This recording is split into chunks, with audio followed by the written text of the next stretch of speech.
You decide with certainty the thing that you desire. That's the very first step. But then you have to make these follow-up decisions. And these follow-up decisions need to be made every single day.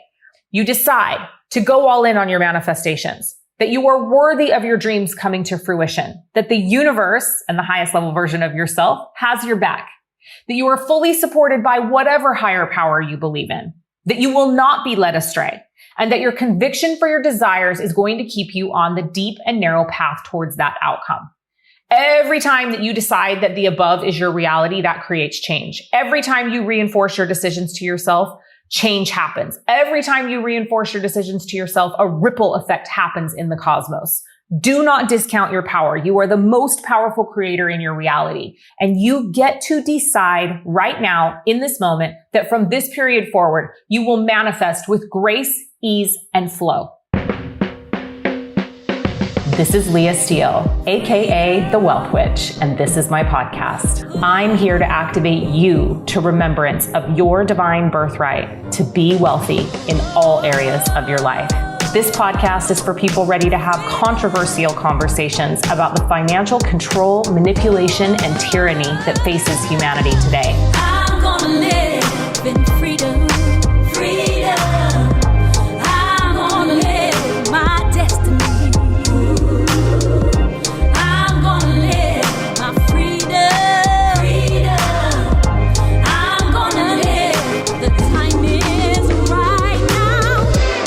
The Wealth Witch. It's for the people who are ready to wake up, deconstruct their wealth programming, and free themselves from the financial slavery consciousness that serves the global financial agenda. I'm committed to realizing a new global wealth paradigm where economic freedom is the reality and where you get to design and live the life of your dreams. Now let's do the damn thing. Hey, and welcome to another episode of the Wealth Witch podcast. I am your host, Leah Steele, the Wealth Witch. And today I want to talk about how to master your spiritual money game and how to use 4 pillars of deserving to create the wealth that you desire in your life. So listen, money manifestation issues, they come from deep-seated problems around worthiness and deserving. Ultimately, it always comes down to this. Am I enough? Am I worthy? Am I deserving? Because we are programmed and conditioned from our very first breath on this planet to hold disempowering beliefs around our relationship to money. And so then when we buy into those beliefs, they become our reality. Our powers of intention and decision are typically also stripped away quite early on in life because those things, our intention and our decision, are the 2 most powerful tools that we have in our toolbox. And so as young children, we're actually taught to not trust those things. Because when we don't trust those things, we're disempowered, we're easier to control, we're easier to manipulate. So, along with those 2 tools, belief and intention, the other tool that I really truly believe is right up there, and I sort of feel like all 3 of these are equal, is decision. And when we tap into these superpowers, our belief, our intention, and our decision, then we begin to step into higher levels of worthiness and deserving. So today I'm going to talk to you about these 4 pillars of deserving and how I apply them in my life and give you some practical tools and applications for applying them in your life. So the 4 pillars of deserving, what are they? Well, the first one is the thing we just talked about, decision. And we'll go into that in just a minute. But decision is the first one. Discipline, dedication, and devotion is the second pillar. Deconstructing limiting beliefs and perceived blocks is the third pillar. And then the one that I think perhaps is the most important one, maybe in the grand scheme of manifestation, is detachment. So these 4 pillars, they help you get to a place where you can step into higher levels of worthiness and deserving. So let's just dive in and talk about what they are. So first pillar of deserving is decision. What does the word decision actually mean? The word decide means to cut out all other options. And people often really get stuck here because they think that they've made a decision, but in truth, they haven't. Because the truth is that the majority of the time, we have an idea of what we want, and we may even put forth some effort towards getting it, but we have not fully cut out all other options. We unconsciously allow ourselves to settle for something else than the thing that we actually said we desire. And as human beings, it is our freaking nature to settle. When presented with other options, it's our nature to settle for something that is close enough to what we actually desire. And then when we do that, when we settle, essentially what we're doing is sending mixed messages to the universe so that it cannot show up for us fully to deliver the things we say we desire. And I want to talk about this idea of the universe for a moment as well. Because when I talk about the universe, or when I talk about God, source, universe, all that is, I'm simply referring to you, because you are the macrocosm and the microcosm. You are God. You are source. You are universe. And so when I'm talking today about the universe not being able to fully show up for you, I'm meaning the highest level version of yourself, your divine immortal soul, not being able to show up for you because you're sending it mixed messages. So if we're not certain, how can we actually call in the thing that we desire? So the key here to making a decision is that we have to decide with the utmost certainty, and then we have to be willing to make long-term sacrifices. The unwillingness to make those long-term sacrifices is what gets in the way of our manifestation time and time again. And that unwillingness to make short-term sacrifice is also programmed. You were programmed to desire instant gratification so that you don't stay the course.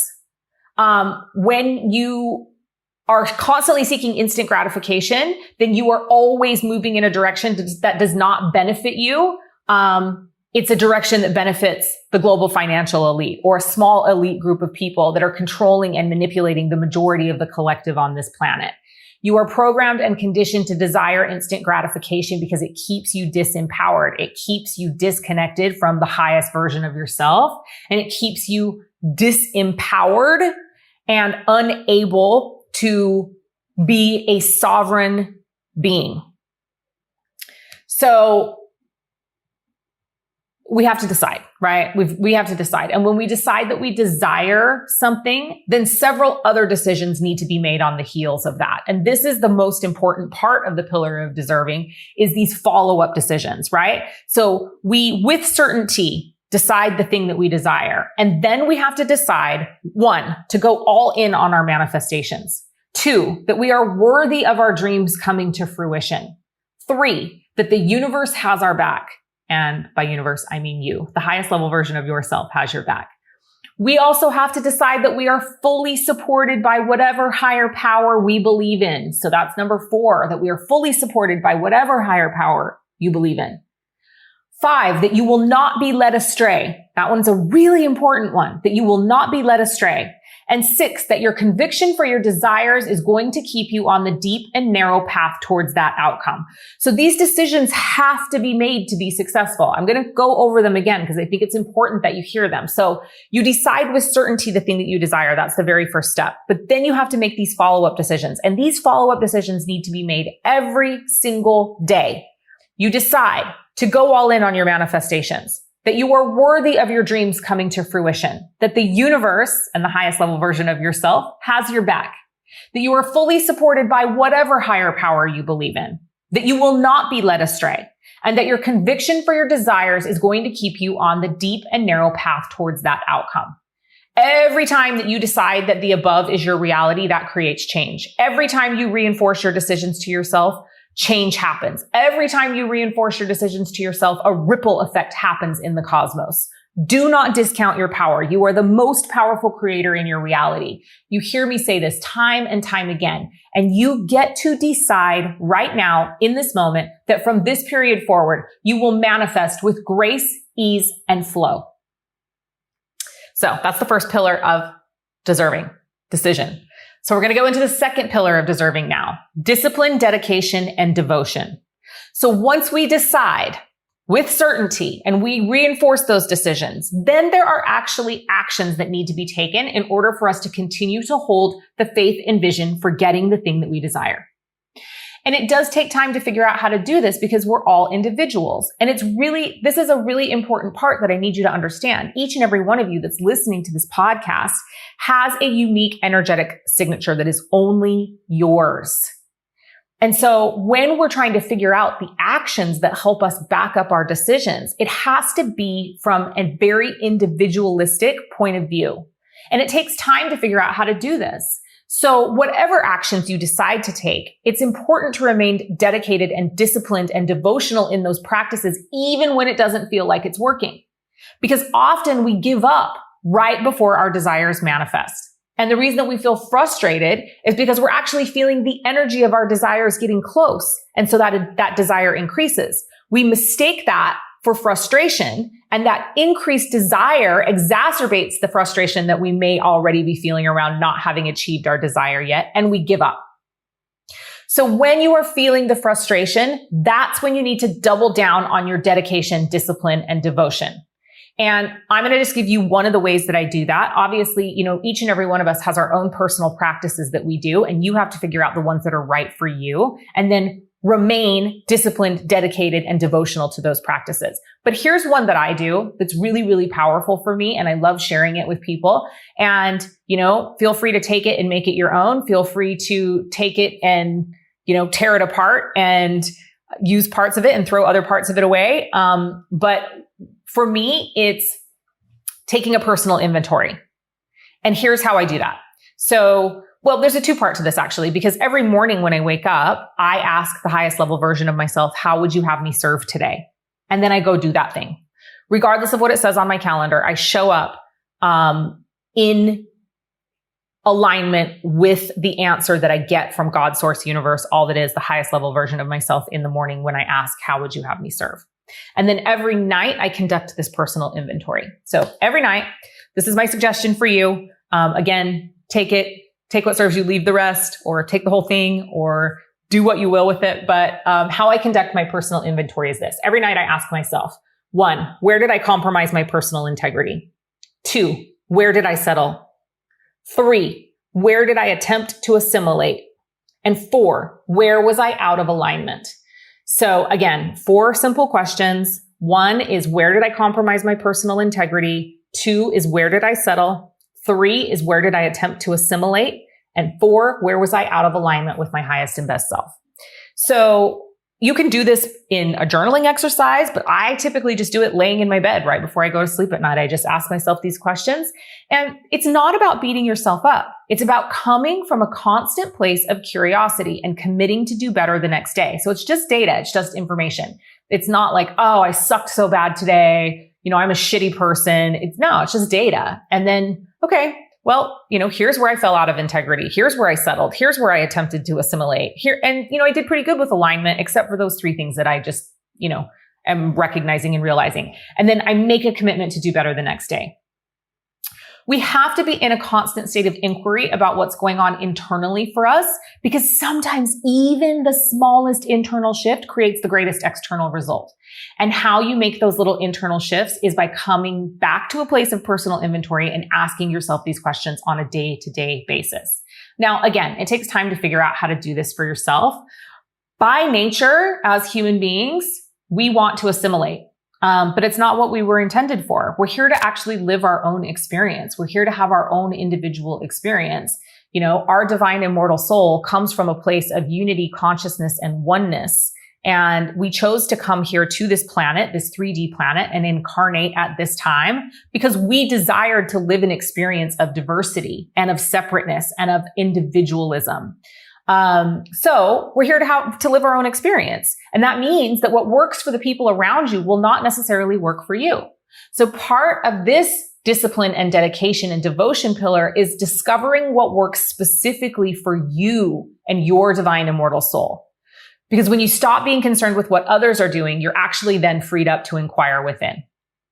So one of the best things you could do for yourself, I believe also, is create a plan.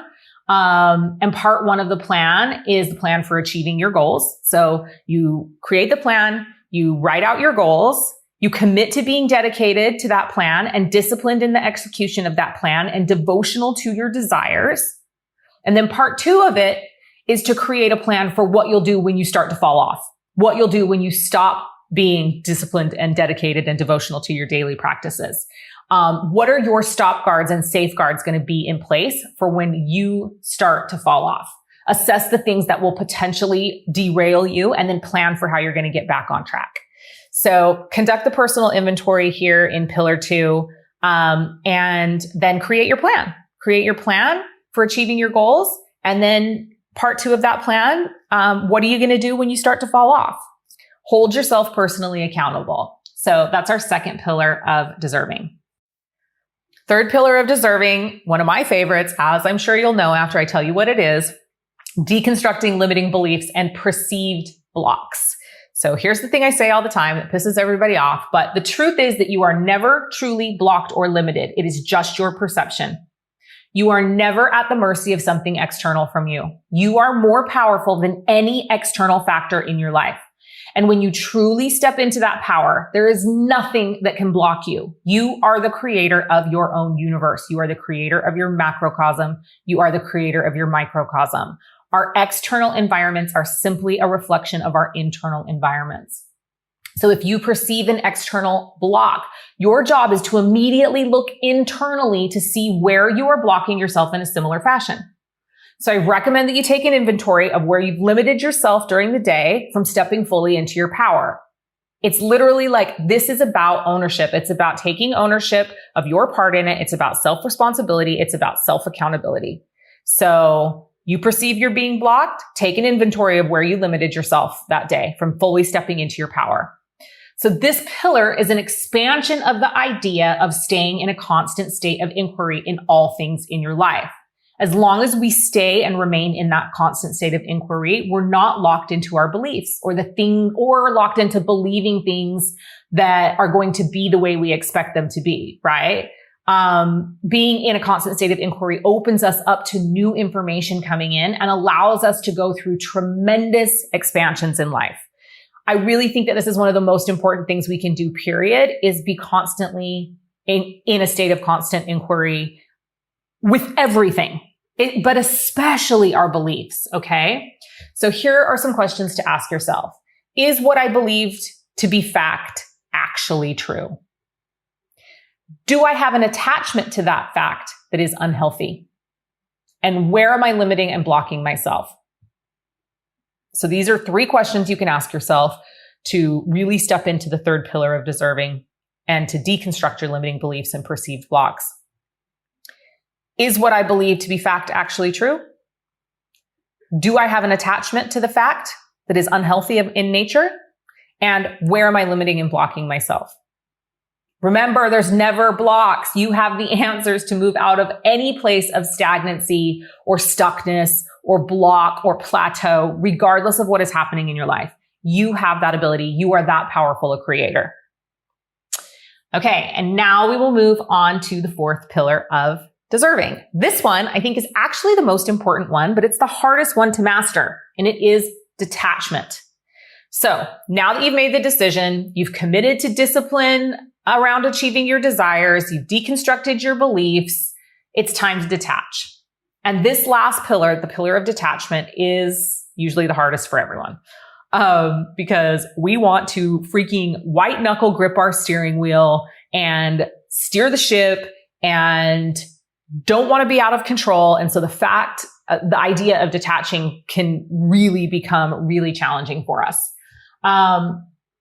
When you're putting a lot of effort into manifesting your desires, it's very difficult to energetically detach. And it's not realistic to fully energetically detach because we are human after all. So this pillar is much more about us leaning into our feminine energy. Whether you're a man or a woman, I'm just talking about the energy of the feminine, that receptive and magnetic energy. So think of this detachment piece, not as though you're completely letting go of your desire. Think of it more like you're holding on loosely. Like literally you've got a tiny little baby bird in your hands and you don't want to smash it. So, you're allowing it to have the space to move around, but you've still got it. Your intention is still to hold it, but you don't want to harm it. You're not squishing the bird to death, right? You're simply holding it as gently as you possibly can. Detachment is about sitting back in a place of receptivity, knowing and certainty that your desires are coming to you. I'm going to say that again. So what this whole pillar is about sitting back in a place of receptivity and knowing with certainty that your desires are coming to you. It's not about obsessing over it. It's not about playing the tapes in your head. It's not about trying to figure out the how. It's just, I sit, I allow, I receive with knowing and certainty that my desires are coming to me. Still going about your daily practice of taking the actions, still taking your personal inventory, still reinforcing your decisions. But once you reach this pillar, you've done all of the most difficult work. And now your job is to simply detach from the outcome because you know with certainty that that outcome is coming. Truly being in a state of detachment means that you are also unattached to how your desires come to you and what that's going to look like. This is the thing I'm always talking about. It's like, yes, set goals. Yes, decide. Yes, get rid of plan B. But always, always stay in a state of believing that it is this or something better. And it is not your job to figure out the how. It is simply your job to stand up, decide what you want, reinforce those decisions, deconstruct your limiting beliefs, show up and be dedicated and disciplined to your personal practices, and detach from the outcome. Staying in a place of full belief that the universe is always going to support you. And when you can do that, you can actually surrender to divine timing and you can stop worrying about the how. You let the universe do its job, or the highest level version of yourself do its job, and you do your job, and you work in partnership and in tandem with the highest version of yourself. But you surrender the how and you surrender to divine timing. So the question I get asked all the time is like, how do you know you've reached this level of detachment? You'll know by how you respond when you've not achieved what you desired. You'll know because you won't feel defeated by not achieving the goal in the timeline that you set, but instead you'll have more certainty that what you desire is actually coming to you. And you'll double down on those personal practices and you'll double down on the decision and you won't give up. So these 4 pillars of deserving, they're a different way of looking at manifestation. And they're what I've found to be most effective. And obviously it may work well for you. It may not. But for me, I really truly believe that detachment is key for maintaining peace of mind throughout this entire process. So many manifestation spaces don't put enough emphasis on the outward facing pillars of decision, dedication and discipline, deconstructing limiting beliefs, and detachment. And the truth is that manifestation is not strictly an internal game. There's no way around taking the action. You have to take the inspired action. You have to do your part to achieve the things that you desire. We can't just sit around and expect the universe to drop gifts on us. We have to do our part, but we also need to let the universe do its part as well. So my hope and my wish and my goal for you is that these 4 pillars will help you get where you are desiring to go. And that's it. So, hope you enjoyed a little information on my 4 pillars of deserving. Until next time, this is the Wealth Witch. Remember, it is your divine birthright to be wealthy in all areas of your life. And you are so worthy and you are so deserving. So go out and tackle these pillars of deserving and prove your worth to yourself. Love you guys. That's a wrap. I hope you enjoyed the show.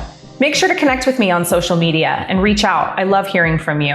And if you want more of me, real, raw, and uncensored, make sure to join the Wealth Witch Telegram channel. It's my free channel where I share all of my random daily musings as well as the information that I feel like is important and pertinent to my community. We've put a link to the Telegram channel in the show notes, so make sure to come join us over there if that intrigues you. Remember, wealth is a mindset, and you are the most powerful creator in your reality. Until next time, this is the Wealth Witch signing off.